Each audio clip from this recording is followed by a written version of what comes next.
Hi, this is Cynthia Sin-Yi Cheng of Cravings. Welcome to A Champagne Moment with me. And today, to spice things up, I have a special guest. This is Eric Mueller, who is better known on the Twitterverse for all champagne tweets as Bro Dom Perignon.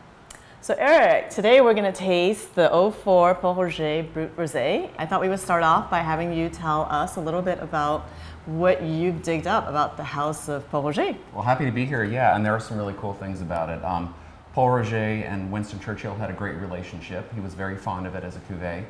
And when he passed away, actually in '65, they decided to put a black funereal border on the label of all of the product that they exported to the UK. And it eventually became the prestige cuvée for Pol Roger. The Winston Churchill cuvée is the prestige cuvée.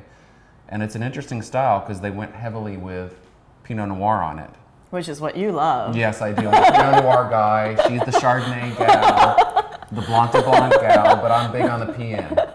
So that brings me to the next point about the style of this rosé. Because if we think about rosé, and I love mentioning this, is that there's a whole world of rosés, right? And this looks like it has a lot of fruit flavors, but actually it's not as fruity as you would think. It has more spicy notes for me. There's a lot of spice in it.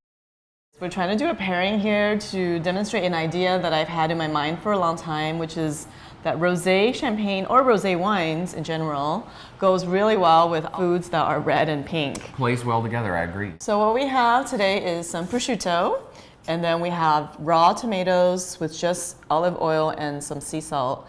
And next to that, we have tomatoes with mozzarella, balsamic vinegar, and some sea salt.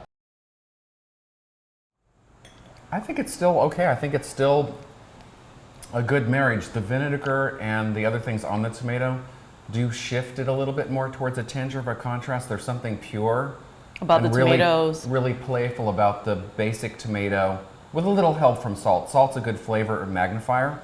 This is about salt taking a big center stage. That's just too salty. Yeah. I mean, I definitely still think that my pink food and red fruit still works. It's just that you're gonna have to find cold cuts that's just not as salty, and there's a lot of them out there. I love the redder side. I love the darker side of things. This episode is especially dedicated to mothers because Mother's Day is coming up. All moms out there. Eric had a really good point about why we're serving this rosé. Well, moms aren't simple. Moms, if your moms are like our moms, they're complex. There's a lot of facets to them. And a champagne that has a lot going for it and a lot of different things in the bottle is going to be a complex wine for a complex woman, and it's a gift that's meaningful. Yep, best for mom. So let's say Happy Mother's Day to all the mothers out there. To moms. Cheers.